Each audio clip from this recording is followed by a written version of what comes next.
Veselo po domače. Tako smo se zabavali v festivalni dvorani na Bledu, kjer je potekala 21. prireditev z naslovom Veselo po domače.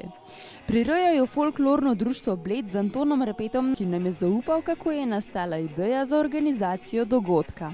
Takrat sem bil jaz predsednik KUD-a Bled, folklorne skupine, in nekako mi je padlo na um, da bi bilo fino, če bi kakšno zadevo popravili takole v Bledu, glede na to, da smo imeli sorazmerno veliko nastopov. V tem času je bilo mogoče skozi 100 nastopov na leto. No in sem šel takratnemu podžupanu, gospodu Jožu Antoniču, in sem pač to idejo predstavil. No, ampak potem se je ta zadeva kar nekaj časa vlekla, leto, dve, nič ni bilo, enostavno nismo našli prostega termina v festivalni dvorani, da bi to lahko naredili. No.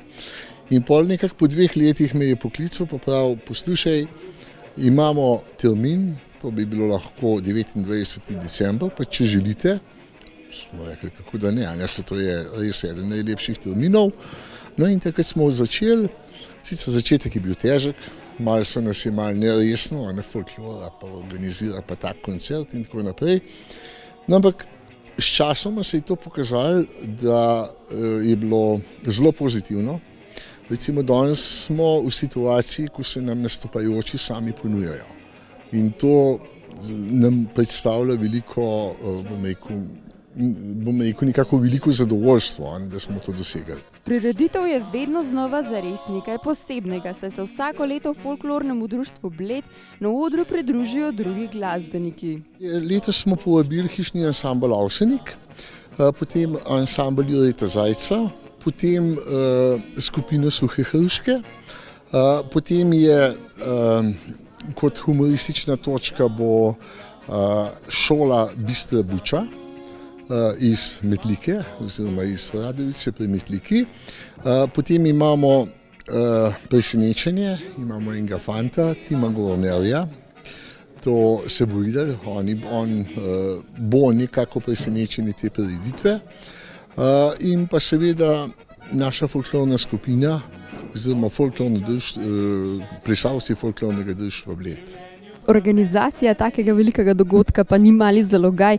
Kako pa vam to uspe? Kako zberete toliko različnih ljudi in naredite program, potem pa še to vse skupaj speljete brez težav? Ja, lejte, tako kot sem rekel, začetek je bil težek, zdaj vsako leto je to nekoliko lažje. Je pa res nekaj, da moraš se pa truditi, enostavno moraš delati na temu, da si vsako leto boljši. Ker drugače ne gre, sploh pa v tem času, ko je na Bledu praktično vsak dan, so zelo, zelo zanimive prireditve. Na eni strani imamo zdaj to novoletno prireditev na Objezeru, poleg tega je pa festivalna dvorana, mislim, da skoraj vsak večer polna oziroma vsak večer nekdo nastopa. Tako da pač se trudimo in tudi, tako kot sem rekel, prišli smo tako daleč, da se nam ansambli že sami ponujajo, pa tudi nekako dvorano nekako lahko napolnimo. No. Vrhunec prireditve predstavlja Tingo Vrner, ki pravi, da ga je nad narodno zabavno glasbo navdušil njegov dedek. Odkar smo mi šli enkrat na morje v Hrvaško in tam je vedno bila ena prireditev, ki se je imenovala Talenčov, in tam sem jaz vsak let poskušal zmagati in ni šlo, dokler mi moj dedi enkrat ni rekel, če boš ti pel Koširja, boš vedno zmagal. In takrat sem ga začel poskušati peti in sem se naučil besedila in sem zmagoval. Moj vzornik je pa Franc Košir, ki je pel narodno zabavno glasbo z Avseniki in je bil zabavljač. Kljub svojemu pevskemu talentu si Tim želi postati robotik, petja pa kot pravi ne bo opustil. Moji cilji naj bi bili postati robotik, ampak kot hobi bi bil še vseeno rad pevec, ker mi gre petje dobro in znam tudi marsikaj več glas, kot je samo narodna zabavna. A pa si že kje nastopal? Ja, do zdaj sem nastopil Postani Franc Košir za en dan na Talenčevu in pod Marilo pri Avsenikih sem pel, čeprav sem tja šel samo na vaje za ta nastop, smo se zmenili, da bom takrat tudi pel.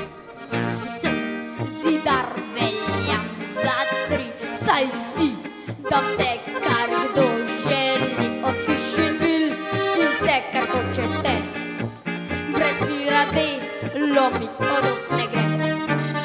Ne samo, da je prireditev zabavna in živahna, temveč ima tudi humanitarni značaj. Nanjo vsako leto povabijo gojence Doma Matevža Langusa in Doma starostnikov iz Radovljice. Prost vstop pa omogočajo tudi tistim, ki si vstopnic iz takšnih ali drugačnih razlogov ne morejo privoščiti. Ja, letos smo povabili starostnika doma Janka Benedika in pa gojence šole Matevža Langusa iz Radovljice. No, ti so praktično vsakoletni naši obiskovalci in bom rekel, da je to ena zelo, zelo hvaležnih publik. Vedno nam naši nastopajoči, ki so tukaj, ker ti vedno sedijo v prvih vrstah in vedno pokažejo tisto res pravo veselje in zadovoljstvo, da lahko nastopajo na tej prireditvi. Narodno-zabavna glasba velja za slovensko nesnovno kulturno dediščino. Oba Tim in Anton sta seveda strastna privrženca narodno-zabavne glasbe. Kaj pa vam pomeni narodno-zabavna glasba? To mi je svetinja. Tega mislim, da se mi sploh ne znamo pravilno ali pa ne znamo razumeti tega bogatstva, ki ga imamo, ki nam ga je dal tukaj predvsem praktično naš rojak Slavko Avsenik, pa njegov brat Vilko Avsenik. Narodna zabavna glasba mi pomeni uživanje v glasbi, ki te zabava. Poznamo mirno, narodno zabavno ali pa živahno in res jo je dobro poslušati. Dajmo zavriska!